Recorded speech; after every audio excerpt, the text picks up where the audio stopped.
In America, we've gotten really good at designing community out of the picture. It's important that we get people back into a village-like setting where they know each other, they care about each other, and they support each other. I spent most of my time working. I didn't know my neighbors very well, and I did a lot of research online and came across cohousing. This is hopefully the America of the future. We all really trust each other. We know we're working together. I can have my privacy here, but there's community right outside my door. I mean, it's the best of both worlds.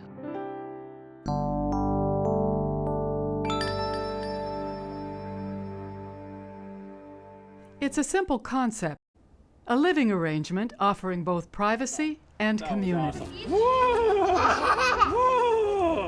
Riding the horsey. It's called cohousing, and here's how it works. Okay, here we go. In cohousing villages, families or individuals own their own homes or apartments, but share common facilities, tools, amenities, including rooms for out-of-town guests, and about 5 meals each week. Cars are kept out of the central area of the community, providing a safe place for children. This one, and then this one, and this one. Residents contribute a bit of work to the upkeep of the community.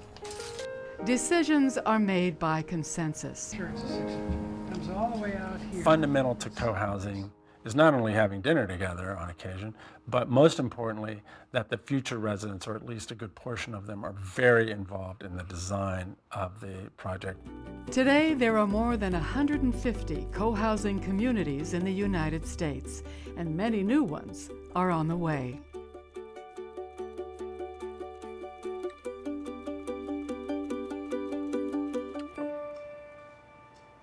For one architect, in the tiny gold rush town of Nevada City, California, it's the realization of a dream. And this one is the common house for the Chilliwack co-housing. It's part of an eco-village. Charles Durrett's office is filled with evidence of more than 3 decades designing co-housing.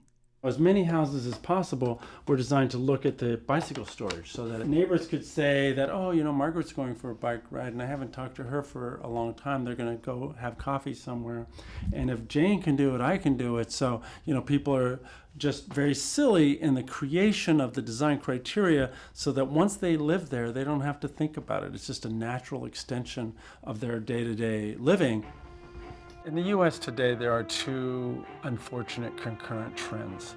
Trend number 1 is houses are continuing to get bigger and bigger. On the other side of the equation, there's more and more homeless people. Sprawling suburbs mean long commutes, increasing isolation, and a staggering consumption of fossil fuels.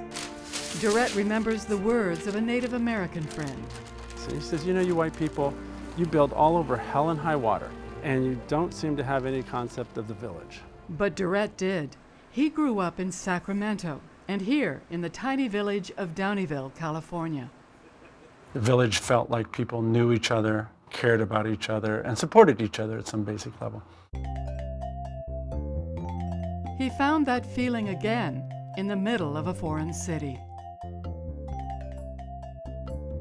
In the early 1980s, Durrett studied architecture at the University of Copenhagen. Most Danish neighborhoods weren't that different from those back home, with one exception. Day in and day out on my walk to the train station, I noticed that there was this neighborhood where there was a lot of life between the buildings. And I would see kids running, people sitting at a picnic table having a cup of tea, people standing on the sidewalk in this little development where they were talking to each other.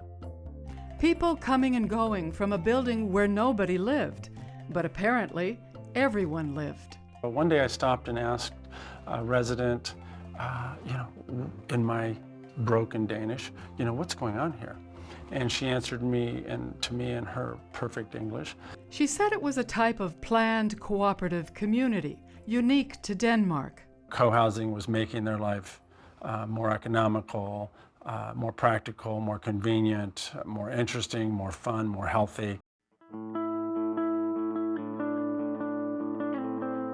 Durrett was hooked. When he and his former wife, fellow architect Kate McCammon, returned to America, they promoted the idea with a crusader zeal. When our book came out in July 1988, we didn't know where we would get the concept rolling in the US. And it was about 2 months later that we did a public presentation in Davis. 100 people came, and that project filled up from day one. And they've been there since 1991.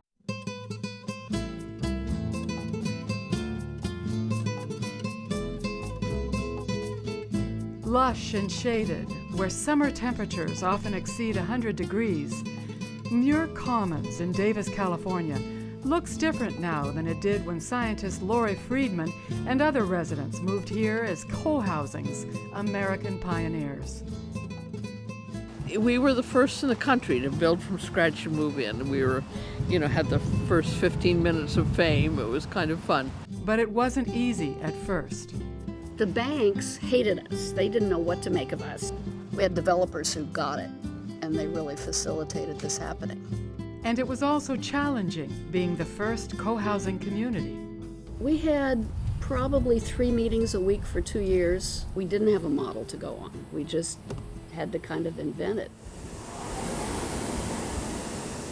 Based on their agreements, residents now share an exercise room, a small garden, and a common house with a kitchen, dining room, and meeting rooms. Solar panels adorn the roof.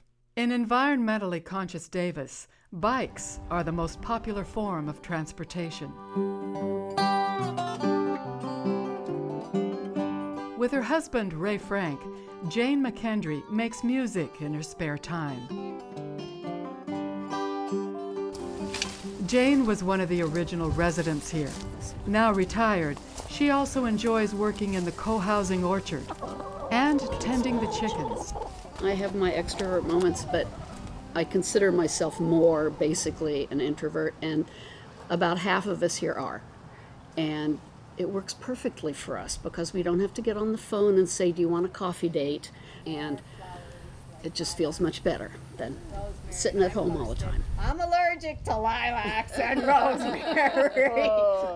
But on weekdays, it's quiet here, with children at school and parents at work. And there aren't as many children anymore.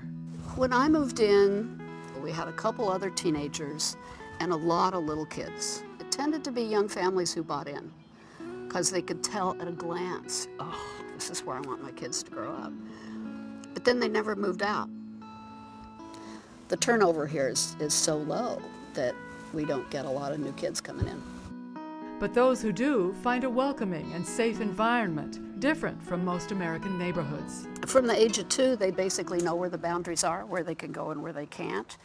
And where they can go is in anybody's house. They knock on the door, sometimes they don't. They walk on in. Jane remembers a 5-year-old neighbor who surprised Ray one day. She knocked on the door, came in the house, said to Ray, "Where's Jane?" He said, "Well, she's at work." "Are you guys married?" "Well, no." "Are you going to get married?" "Well, yeah, that's the plan." And she kind of poked him with her elbow and said, "When you get married, you can have sex every day." Rhonda David raised 3 children here, 2 of them adopted. And they had a lot of guardian angels, so they felt special. When one of them ran away, she didn't go far.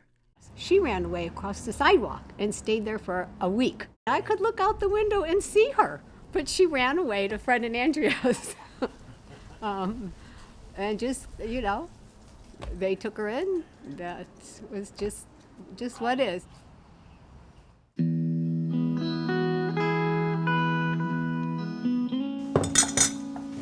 Getting better by the minute. 15 minutes, we'll start putting the plates on the table. New potatoes in the store? Probably the most important aspect of co-housing is the common dinner.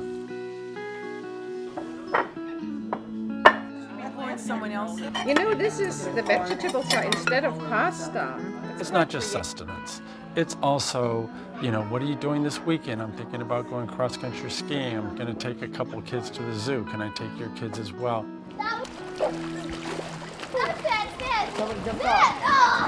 Charles Durrett lives here. in a co-housing community in Nevada City. Well, Nevada City co-housing is 34 units on 3 acres. In a small town of 3,000 people. It looks beautiful now, but the land had been denuded more than a century earlier by a process called hydraulic gold mining.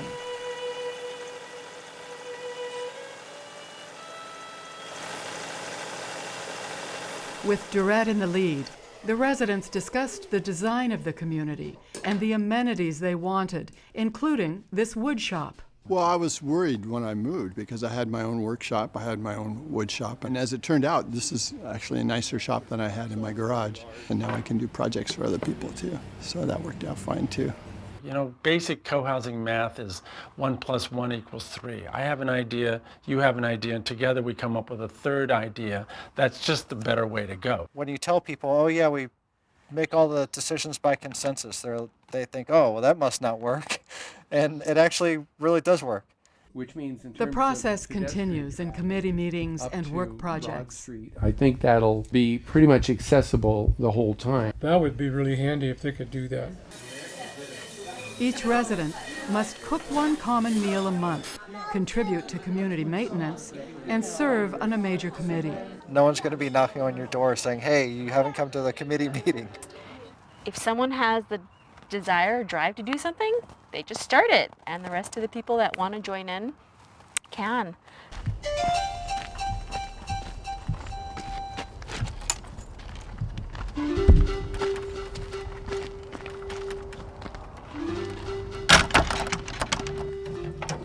There's my favorite hoe. Tony Finnerty's passion is the garden. It didn't always look like this. When we bought the property to build on, which is 15 years ago, this was a dense 150 years growth of manzanita. And there was just no way you could even move through it. It would rip the shirt off your back. The garden covers half an acre. Most co-housing communities have one. Our intention is to grow lettuces and salad greens all year round.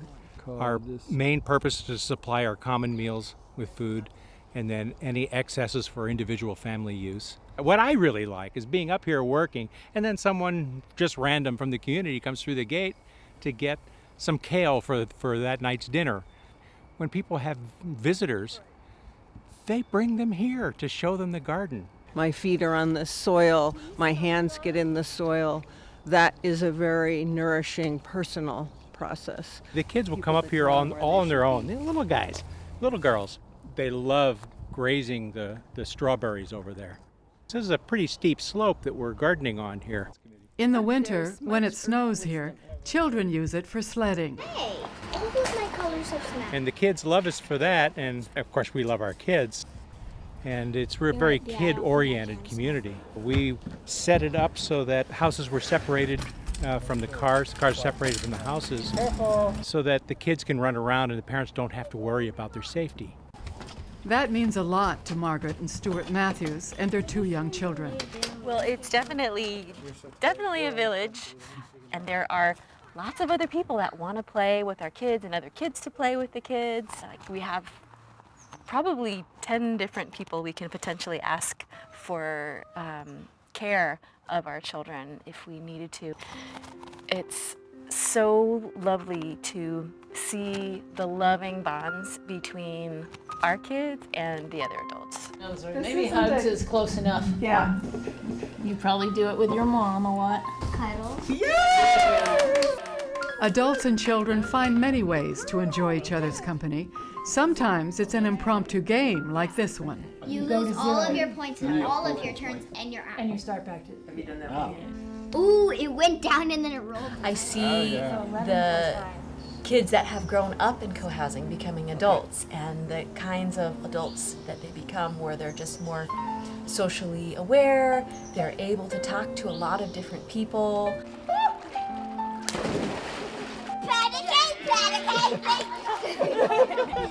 The Matthews knew this would be a good place to raise their kids, but they were pleasantly surprised by other benefits of co-housing. You know, one of the biggest ways we save money is just because of the thoughts that have been put into sustainability. So there's solar throughout the whole community, and our electric bill averages about $10 a month. We've got one lawnmower for 34 houses. We can share one pool for 34 houses. So all those things definitely add up. I've questioned about 200 people, surveyed about 200 people. How much money did you save per month living in co-housing? And the number runs between $200 and $2,400 per month. That makes it more affordable for single parents like Ingrid Holman, who grew up in Germany. Oh, that was nice too. I feel this is a little more feels like Europe. Nice, healthy, good environment for my son. Who is a talented young man.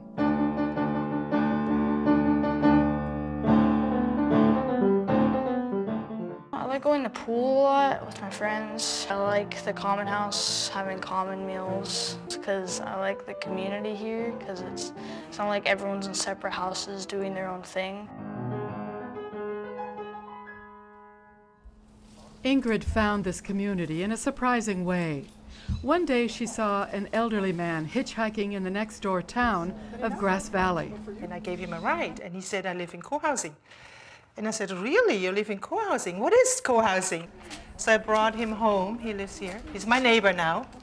And he gave me a tour of cohousing, and I really liked the place. And I found out there was an apartment for rent. And a couple of months later, we moved in here, yeah, because of him. Her neighbor is Robert Zuner. He and his partner Bruce have taken their own tour of the community. They chose it over 8 others they visited. There were a lot of us on the tour. They took us around, showed us what the buildings were like, what the gardens were like, what people did here, and we were very impressed. But for Robert, co-housing took a bit of getting used to. As a former criminal defense lawyer, he was used to giving advice to clients. That wasn't the case in co-housing. Here I come, and I give a piece of advice, and people yawn. I never came across that before. I had to learn to live with that type of situation where my opinion was just another opinion. It wasn't gospel. Soon after she moved in, Nancy Newman's husband passed away. I was very depressed after my husband died, and I was telling one of the women here, and she just volunteered without my saying anything. She said, well, do you want me to call you every morning to make sure you can get out of bed and get started? And I said, yeah, that would be wonderful. So she did that for 2 or 3 months. It's just a natural thing, you know. Borrow a cup of sugar, hug somebody when they have some kind of upset in their life. It's just part and parcel of everything that happens here.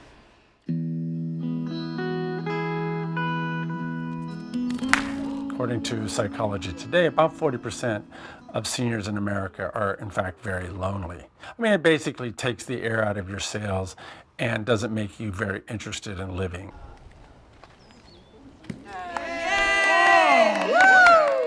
That doesn't seem to be a problem at Wolf Creek Lodge, a senior co-housing community in Grass Valley, where a French game called pétanque brings residents together. Co-housing means a more active life for most. This morning, I walked to the gym and I did my weightlifting class, and then I walked to the farmer's market, and then I walked back with the food I'm going to need for cooking common meal on Thursday. Physical stuff is just integrated, or can be integrated, into your life. We have our physical challenges, and mostly we take turns with them, and we help each other. I was planning on retiring in 2008 when I discovered that they were going to build this Wolf Creek Lodge senior co-housing, and I did not want to be maintaining a single-family house by myself and getting up to have coffee by myself. I thought, this is perfect. Jackie Brahm joined the team in 2007. The project started in 2008, but then the economy crashed. The bank was hesitant to give us a loan, but we hung in there for 2 years, paying the interest on the land loan, and when the economy started to pick up again, the bank said, you guys, we're going to go ahead. I travel a lot, so there's always somebody that's going to be watering my plants when I'm gone. Jackie's home is small but efficient, with a living room, kitchen, and 2 bedrooms. Well, it's almost 1,000 square feet. It's easy to clean. She used to live in a 3,000 square foot home. Downsizing was very liberating. I don't think we need those big houses. You have to take into consideration we have almost 4,000 square feet of common space with a gourmet kitchen, with a laundry room. I don't need laundry facilities here. Actually, it's one of my favorite community rooms. It's state-of-the-art washing machines and dryers. Other residences here range from 700 to 1,200 square feet. We're one lodge, one building. It's 3 stories. Jackie's neighbor, Casey Travis, was once an events planner. Now, in retirement, she enjoys her true passion, art. And in fact, I just started a group for people to get together once a month in our common room and work on artistic projects. There's a lot of people here who really understand and appreciate art, so I don't feel left out as an artist. Whatever you have to contribute, you can help out. Wolf Creek residents are also eager to give back to the larger community they call home. For Bob Brandstrom, that means helping build a trail along the nearby stream, 200 long steps down from the lodge. We can come down here any time of day and just enjoy the sounds of the creek. We are currently working with the city to build this trail through our property and the city's property that will be open to the public, as it'll give public access to a beautiful area right almost in downtown Grass Valley. And it's a stunning place to come to, and we're delighted that the community will be able to enjoy that.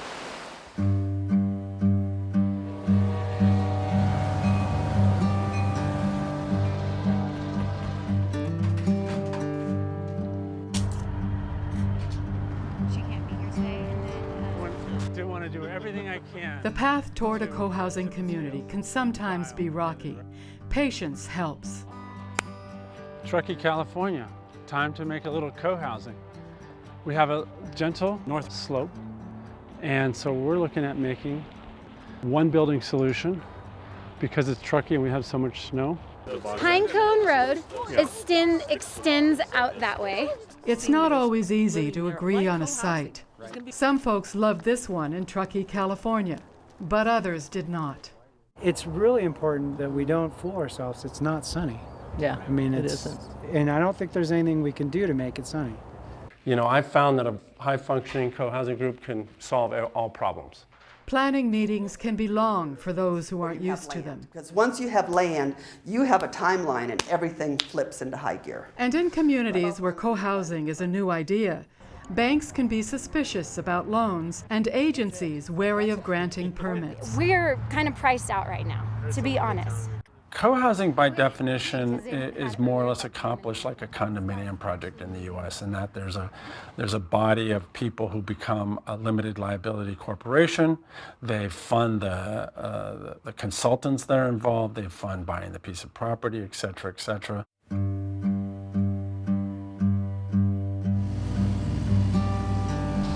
The number of projects continues to expand, and demand for new homes is high. Here at Fair Oaks Eco Housing in suburban Sacramento, nearly all the units have been sold before construction is complete.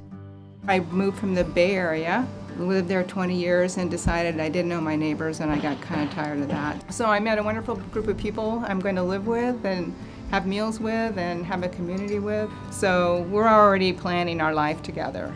It's really kind of fun, and we gel very well. You know, we moved in with 37 kids, and it was just so beautiful to see these all of a sudden free-range kids. For one young couple, it feels like the start of a new life. They'll move here with their 2 children and Rachel's mother. So I work at the Waldorf School around the corner.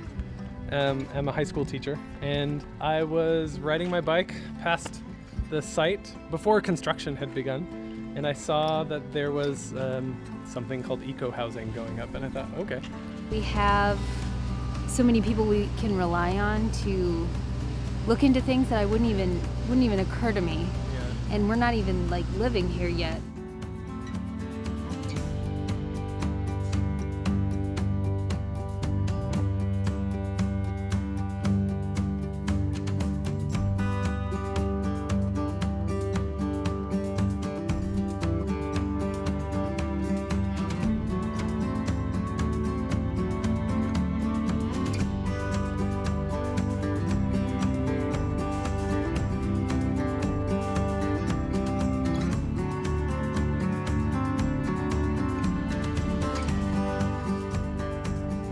As interest in co-housing communities continues to grow, many other architects are now designing them as well. Things have come a long way since Charles Durrett got back from Copenhagen. When environmental writer Bill McKibben wrote a foreword to one of Durrett's co-housing books, he sent a surprising note. You know, Chuck, I'm not excited about how much energy you save. What I'm really excited about whenever I walk onto a co-housing community is how much energy you create.